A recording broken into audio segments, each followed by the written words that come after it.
Artinya apa? Artinya keajaiban sholawat itu, keajaiban amalan yang kita amalkan itu bisa mendatangkan rezeki atau bisa mendatangkan pertolongan Allah ataupun keajaiban secepat kilat, teman-teman. Nah, Bismillahirrahmanirrahim. Alhamdulillahirrabbilalamin. Allahumma sholli ala sayyidina Muhammad wa ala ali sayyidina Muhammad. Assalamualaikum warahmatullahi wabarakatuh. Halo teman-teman semua, apa kabar? Jumpa lagi di YouTube channel aku, Siti Khalilah. Alhamdulillah, kali ini aku mau sharing lagi ke teman-teman tentang ikhtiar langit yang pernah aku jalani. Ya, kita semua ini kan pejuang ya, para pejuang sholawat ya, para pejuang ikhtiar langit ya, dengan tujuan untuk kita kembali sama Allah Subhanahu wa Ta'ala dengan harapan segala permasalahan di dalam hidup kita akan dimudahkan sama Allah ya, akan cepat diberikan petunjuk sama Allah ya. Kalian yang para pejuang sholawat saat ini yang sedang menghadapi masalah, yang sedang menghadapi kemelut kehidupan ya, aku doain semoga kalian sehat selalu. Semoga kalian segera dibukakan jalan keluar dari masalah kalian, dilancarkan rezekinya ya, dan selalu dalam bimbingan Allah, selalu dalam keridhoannya Allah. Amin ya rabbal alamin. Nah, kali ini aku mau membahas tentang salah satu komentar dari teman kita yang kalian bisa baca. Jadi beliaunya ini beberapa hari yang lalu ya mengalami di masa dimana dia sangat terhimpit dalam keadaan yang gak punya uang gitu ya, dalam keadaan terdesak gitu ya. Mungkin beliaunya akan membayar hutang. Nah, tetapi beliau mendapatkan petunjuk ya untuk membaca sholawat adrik nih seperti yang telah aku sampaikan dulu kepada kalian semua. Jadi beliaunya membaca sholawat adrik nih sebanyak 1000 kali dan amalan yang lainnya. Kemudian beliaunya juga sempet nih nggak punya uang sama sekali gitu. Dan alhamdulillah berkat fadilah sholawat adrik nih yang beliau baca, akhirnya beliau punya uang dari rezeki yang tidak diduga-duga, teman-teman. Nah, artinya apa? Artinya keajaiban sholawat itu, keajaiban amalan yang kita amalkan itu bisa mendatangkan rezeki atau bisa mendatangkan pertolongan Allah ataupun keajaiban secepat kilat, teman-teman. Nah, seperti yang beliaunya ini alami ya, jadi seperti gak disangka-sangka gitu loh ya. Itulah fadilahnya kita membaca sholawat. Nah, aku juga sempat mengalami hal yang sama seperti beliaunya ini. Kemarin juga aku sempat punya suatu acara ya di rumah. Aku punya kebutuhan yang mendesak gitu ya. Terus ternyata biaya aku itu, uang aku itu masih kurang, teman-teman. Masih mengalami, oh ternyata masih ada yang kurang nih. Dan sementara aku udah gak punya uang lagi gitu kemarin. Terus aku cuman pasrah nih. Aku nggak mau pinjam ke siapa-siapa, aku nggak mau minta uang ke orang tua juga, aku nggak mau pinjam ke orang lain juga. Pokoknya intinya aku cuma pasrah aja. Aku baca istighfar, sehari itu aku baca istighfar 100 kali, aku baca alhamdulillah 100 kali, aku baca sholawat ibrahimiyahnya 100 kali, aku sambil aktivitas baca sholawat adrik nih 1000 kali ya teman-teman. Terus aku baca setelah sholawat adrik ini itu aku baca sambil aktivitas loh teman-teman. Jadi aku nggak selesai sholat karena waktu itu posisinya aku lagi tidak bisa sholat karena aku berhalangan. Jadi aku bacanya sambil aktivitas. Aku sambil ngapain aja, aku sambil baca sholawat adrik ini 1000 kali. Dapat 1000 kali, aku baca istighfar lagi 1000 kali teman-teman. Terus sudahnya itu aku berdoa. Sisanya aku berdoa. Yang pernah aku share juga ke kalian, yang doanya ini Bismillahirrahmanirrahim. Allahumma inni as'aluka bi anni usidu annaka antallahu la ilaha illa antas somad alladzi lam yalid wa lam yulad wa lam yakul lahu kufuwan ahad. Itu aku baca berkali-kali teman-teman. Aku baca selama sehari itu. Setelah itu aku berdoa lagi, ya Allah berikanlah rezeki hari ini untuk suami hamba ya Allah, berikanlah hari ini rezeki untuk ibu hamba ya Allah. Gitu teman-teman, aku berdoanya bukan untuk diriku tapi untuk orang lain, untuk suamiku dan juga untuk orang tuaku, untuk ibu aku teman-teman. Gimana ini ya Allah gitu. Acara udah sebentar lagi sampai di acara di hari H gitu. Sementara uangku ini masih kurang, ya Allah gitu. Berikanlah rezeki tak terduga hari ini. Aku doanya kayak gitu teman-teman. Pokoknya intinya aku udah nggak ada keinginan untuk minjam uang ke orang lain gitu. Dan benar-benar saat itu terdesak banget, aku bingung banget mau gimana gitu ya. Dan aku baca Adrikni itu, aku hajar dengan Adrikni, aku hajar dengan sholawat, aku hajar dengan istighfar ya, dan juga sholawat Adrikni itu. Sisanya aku doa dan aku pasrah sama Allah Subhanahu Wa Taala, teman-teman. Dan apa yang terjadi teman-teman? Ya, di hari itu juga tuh, ternyata ibu aku yang dapat rezeki teman-teman. Jadi gak disangka-sangka gitu loh ya.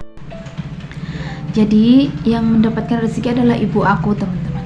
Dan alhamdulillahnya waktu itu beliau mencukupi segala kebutuhan di acara aku gitu ya, untuk acara anak aku gitu. Dan beliaunya juga nggak bilang untuk dikembalikan, tapi aku janji aku akan mengembalikan Bu gitu aku bilang.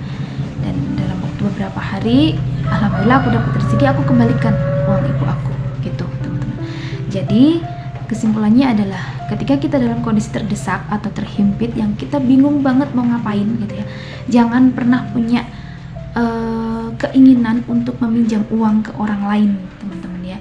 Mungkin ada ya terbersit pikiran untuk kira-kira aku pinjam ke siapa ya gitu ya, atau aku pinjam ke si A aja gitu, atau aku pinjam ke sana barangkali aku dipinjami. Nah jangan ya teman-teman, jangan dilakukan itu ya. Jangan buru-buru mencari pinjaman ke orang lain ya, karena itu sebenarnya adalah bisikan syaitan teman-teman. Syaitan itu selalu ingin menggagalkan ikhtiar kita, selalu ingin membuat apa yang kita lakukan itu, ibadah-ibadah yang kita lakukan itu berantakan. Nah itu kerjanya syaitan. Jadi jangan menuruti keinginan itu ya, fokus pada ikhtiar kita, fokus pada tujuan kita, yaitu kita meminta pertolongan sama Allah Subhanahu Wa Taala. Jadi kita tunjukin nih kesungguhan kita, ya Allah tolongin, ya Allah mudahin, ya Allah berikanlah kemudahan untuk urusan hari ini, bereskan urusan hamba hari ini ya Allah. Aku berdoa terus menerus teman-teman, sambil terus baca sholawat Adrikni, sambil terus baca istighfar. Itu yang aku lakukan dalam kondisi yang terdesak teman-teman ya. Teman-teman cobain ya, kalau udah mengamalkan sholawat, jangan punya pikiran ataupun keinginan untuk pinjam ke orang lain. Coba kalian fokus aja pada ikhtiar kalian.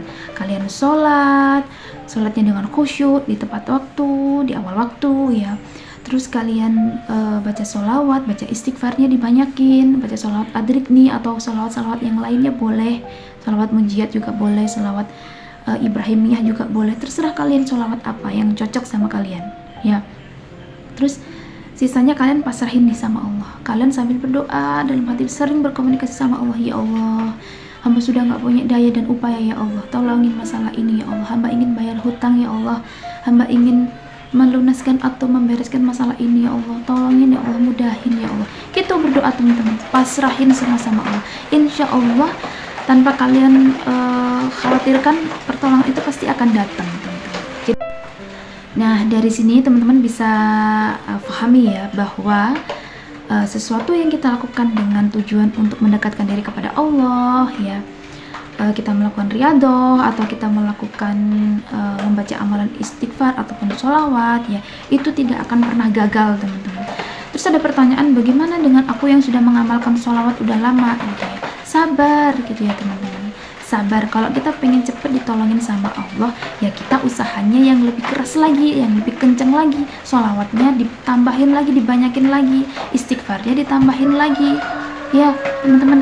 Kenapa si A udah baru 1 hari udah dapat keajaiban, dapat pertolongan, nah sedangkan aku yang udah lama, udah berbulan-bulan ngamalin sholawat tapi belum dapat keajaiban, keadaan masih gini-gini aja gitu ya teman-teman. Sabar, jangan iri terhadap keajaiban orang lain, jangan pernah punya rasa iri terhadap kehidupan orang lain. Fokus pada diri kita, fokus pada kita yang memperbaiki diri ya, mendekatkan diri kepada Allah, berikhtiar ya, jangan memikirkan kehidupan orang lain ya teman-teman ya. Jadi kemungkinan yang akan menghalangi doa kita terkabul atau amalan kita sampai ke langit itu adalah dosa-dosa, mungkin dosa kecil yang seperti kita sering ngeluh ya, kita mungkin kufur sama Allah, kita suka kurang bersyukur sama Allah ya, kita mungkin sering gibah, ngomongin orang ya, kita mungkin sering merasa iri ya. Nah, itu adalah dosa-dosa yang bisa menghalangi doa kita, bisa menghalangi amalan kita ya teman-teman. Makanya aku saranin selalu untuk digeber sama baca istighfar teman-teman ya. Selain baca sholawat, selain melakukan riyadhah misalnya pakai yasin, ayo sholawatnya dan istighfarnya lebih ditingkatin lagi, lebih dibanyakin lagi ya teman-teman. Kalau hajatnya besar, usahanya nggak boleh kecil.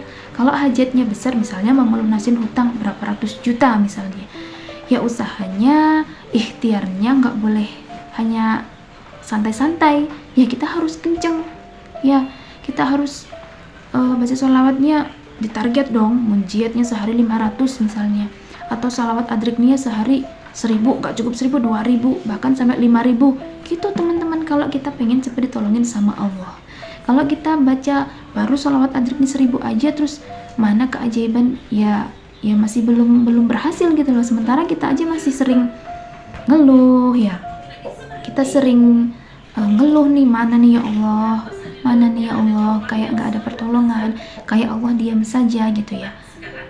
Kita nggak perlu memikirkan hasil, karena berulang kali aku sampaikan bahwa hasil itu adalah urusan Allah, hasil itu adalah ranahnya Allah. Jadi tugas kita hanyalah beribadah, berikhtiar ya teman-teman. Jadi jangan fokus pada hasil. Oke teman-teman, terima kasih yang sudah nonton. Semangat terus sholawatannya ya, semangat terus ikhtiarnya. Ingat bahwa Allah itu dekat, pertolongan Allah itu dekat. Jadi bagaimana caranya kita supaya cepat ditolongin sama Allah ya? Kita tingkatkan ibadah kita kencengin ikhtiar langit kita berprasangka baik sama Allah, karena Allah itu berdasarkan prasangka hambanya. Sampai jumpa di video selanjutnya. Saya akhiri, wassalamualaikum warahmatullahi wabarakatuh.